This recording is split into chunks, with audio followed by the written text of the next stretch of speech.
ширкати дорувории софсавдо барои зиёд кардани мӯи сар ё барои зиёд кардани риш ё барои кам кардани вазни худ ё зиёд кардани вазни худ ё барои нест кардани доғҳои сафед аз бадан ба шумо тавсия медиҳад ки ба рақамҳои дар экран буда муроҷиат кунед. Доставка ба ҳама шаҳрҳои Федератсияи Россия ва берун аз Россия дар муддати 2 рӯз карда мешавад. Аз номи юристиҷа муроҷиат кун, скидкат мекунанд.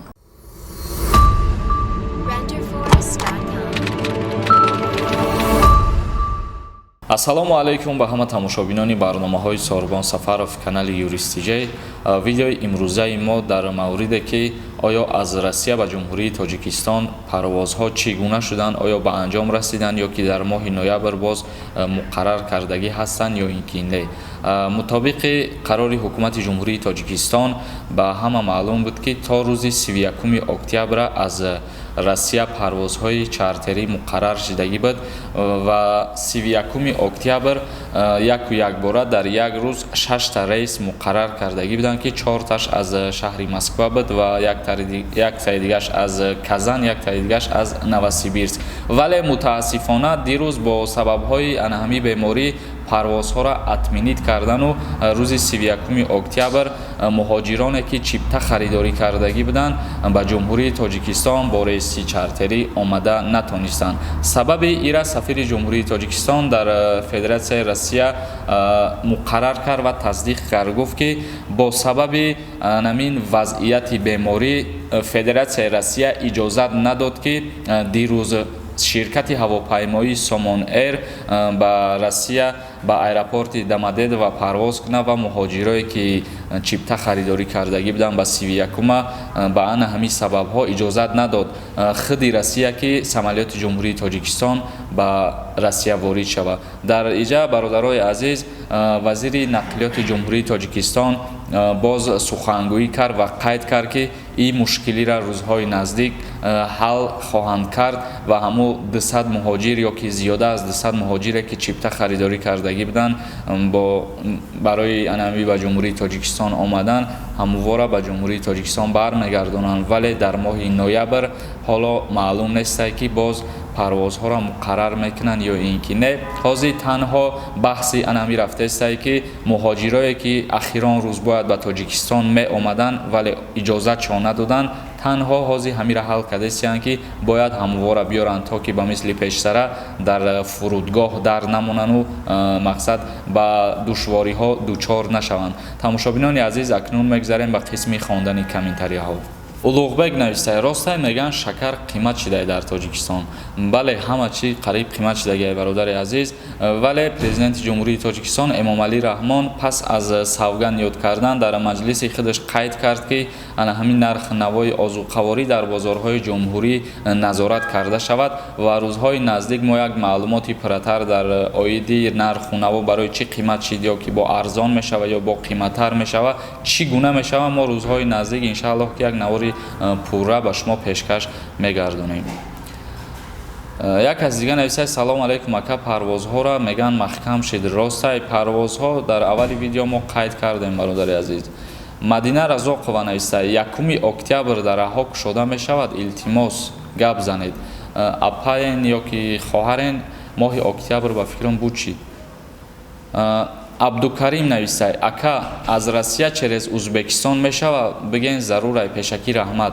Бародарои азиз, ҳар давлате ки байни худаш парвозҳоша муқаррар мекуна, вай танҳо барои шаҳрвандои дохилии худаш рафту омад кардан кушода мекуна. Мо чандин маротиба гуфтагием ки агар мисол мегирем ҷумҳурии Узбекистон бо Россия кушода кунад ё кушода кардак ва через Узбекистон ба Россия рафта намешава ё ки через Узбекистон ба Тоҷикистон омада намешава, барое ки танҳо барои шаҳрвандои дохилии кишварҳо сарҳадҳо ва рейсҳош муқаррар шудагӣ барқарор шудагӣ.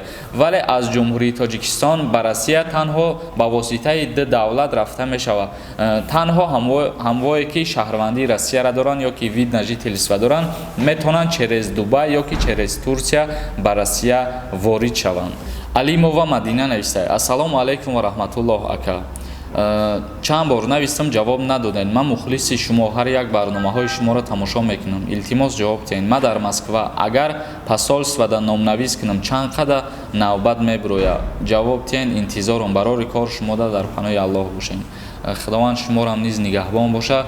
вале дар ҳолате ки шумо ба посольство муроҷиат мекунед, номнавис мекунед, на зиёда аз 10 рӯз ёки 20 рӯзам бигем агар хато намекунем, чунки аз сабаби зиёд будани шаҳрвандо, аз сабаби зиёд будани муроҷиатҳо дар тӯли 3 рӯз ёки 5 рӯз дархости шуморо қабул карда наметавонанд. аз сабаби зиёд талабгор будан мумкин ки то 1 моҳ ҳам бикаша барои навбат расидан. ҳар як нафаре ки дар Федератсияи Россия шаҳри Москва қарор доранд ва ба духтури дандон ниёз дошта бошанд, агар ба рақамҳои дар экран буда муроҷиат кунед. И духтури дандон бародари тоҷикай айном юристиҷаи муроҷиат кун скидкат мекунад. Фурқат Сафаров нависад: Сорбон саволи мара ҷавобшан нагардонди. Мо чӣ хеле аз Абхазия Россия бигзарем? Ҷавоб те метонем ё ин ки не, дар паноҳи Аллоҳ бошӣ. бародари азиз, мо боз дар ин бора қайд кардем ки ҳар куҷои сарҳадҳои хича, ҳар куҷое ки парвозҳои мунтазами хича барқарор мекунад, вай танҳо барои шаҳрвандои дохилии хичай. Россия ба Абхазия албатта ки сарҳадҳошам ва парвозҳошам кушода шудагиай, лекин танҳо барои шаҳрвандои дохилии хичай. як каси дигар нависад: акай Сорбон салом, чанд бор навистам ҷавоб надодем. бародар ҳами патента платид мекунем, не ки прописка намекунанд. бе прописка Тоҷикистон бара депортатсия мекунанд ё ин ки не.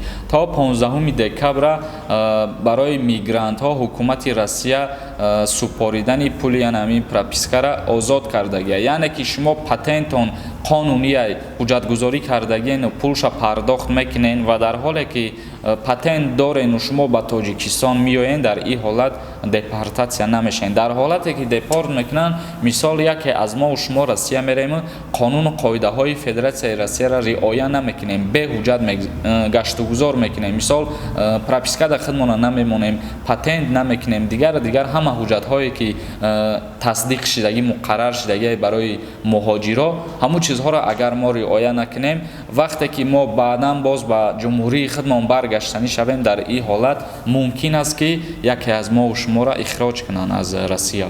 Ҳасанович нависад: ака ҳамин саволи мара бихон. ҳамин конкурсчикора агар бифаҳмем мошенникӣ доранд, чӣ статья дорад?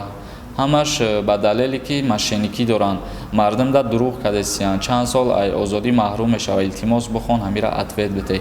мутобиқи қонунгузории ҷумҳурии Тоҷикистон дар моддаи 247 кодекси ҷиноятӣ омадагие ки дар бораи қалобӣ, яъне қалобӣ кира меган ва чира меган. қалобӣ анами чизе ки ту қайд кардӣ, ба воситаи боварӣ ту як каса фиреб мекуниву аз ӯ маблағ мегирӣ, яъне моликияти ӯра бо роҳи фиреб ба даст миёрӣ. мутобиқи моддаи 247 ба ҷавобгарии ҷиноятӣ кашида мешавад ва дар қисми якумаш ҷарима дорад ва дар қисми дуюмаш аз озодӣ аз 5 то 8 сол маҳрум мекунанд. ба хатиҷаи бародар як комментария нависад, дар комментарияш бисёр ҷошта ҳақорат кардагиай. бахшиш ки комментария тра хонда наметавонам, лекин мазмуни комментарияш дар ҳамияе ки мисол дар мактаб як бача ира ҳақорат кардаю, и вай задай дандону шикастай ва мутобиқи қонун чӣ наму ҷавобгария чӣ хелияй. бародари азиз, кодекси ҷиноятӣ ин чиза муқаррар кардагиай. мисол мегирем моддаи 112 кодекси ҷиноятиро дар бораи лату кӯб кардан, ё ки мегирем моддаи 114ро барои зарар расонидан ба саломатии инсон, ё ки боз мегирем моддаи 237 кодекси ҷиноятии ҷумҳурии Тоҷикистона дар бораи авбошӣ. моддаи 237 иборат аз се қисм. қисми якумаш да ҷарима мекунанд ва қисми дуюмаш дар бораи ҳамин ҷанг разбору ҳамхелияй, яъне қисми якумаш барои тартиботи ҷамъиятиро вайрон кардан ай. мисол шумо мехезен дар ягон ҷо доду вой мекунен, ҳақорат мекунен, дар ҳамин модда дар қисми якум дохил мешавад. қисми дуюм, қисми сеюмаш аллакай дар борае ки мисол шумо ягон предметера ба монанди силоҳ истифода мебарен, ҷанг мекунен, мисол корча ё ки кастет ё ки дигар чизҳо. ва дар ҳамин моддаҳое ки ман гуфтам қонунгузорӣ муқаррар кардагиай, шахсияте ки зарарша мерасона ба ҷавобгарии ҷиноятӣ кашида мешавад. вале ту дар инҷа гуфтаест ки ӯ мара ҳақорат кард ё ки дигар чизҳо. бародари азиз, ҳақорат кардани вай монеъ намешавад ки ту аз ҷавобгарӣ озод бишай. тахмина милашка навистай 100% гуфтӣ барои фоҳишаҳо. Агар мардак нарава, ваям корош барор намегира, ягон кори дигар мекуна. мо як видео кардем, дар ӯ видеои худмон дар бораи шахсиятҳое гап задем, ки мисол навораҳои духтароро паҳн мекунанд, дигар корҳо мекунанд ва баъдан боз дар бораи шахсое ки занҳое ки ба фоҳишагӣ роҳ меёбанд, пеш аз ӯ суханҳое ки қонунгузорӣ муқаррар кардагӣ буд, пеш аз ӯро гуфтанд, мо гуфтем ки як чиза мисол овардем. Агар дар бозорҳо ё ки дар ягон дуконҳо ҳар чизе ки талабгор зиёд боша, ҳамун чиза зиёд меёранд ки бихаранд. ва мақсади ин гапи ма дар ҳамие ки дар ин ҷиҳати фоҳишаҳо мардон низ гунаҳгоранд, барое ки ин чиза мардҳо ки талаб карданд, вайҳорам рӯз то рӯз зиёд шидан мегиранд. Агар мову шумо ки аз ҳамин чизо дасткашӣ кунем, саркашӣ кунем, талабгори ҳамихе роҳҳои фасод набошем, иншааллоҳ ки кам мешаванд рӯз то рӯз. тамошобинони азиз, видеоро ҷамъбаст мекунем. Ягон саволи дигар боша дар Instagram ё ки поёни ин ҳамин видео равон кунем ва дар канали Юристи Ҷ обуна шидана фаромӯш намекунем. Худованд ҳамаи мо шуморо нигаҳбон бошад.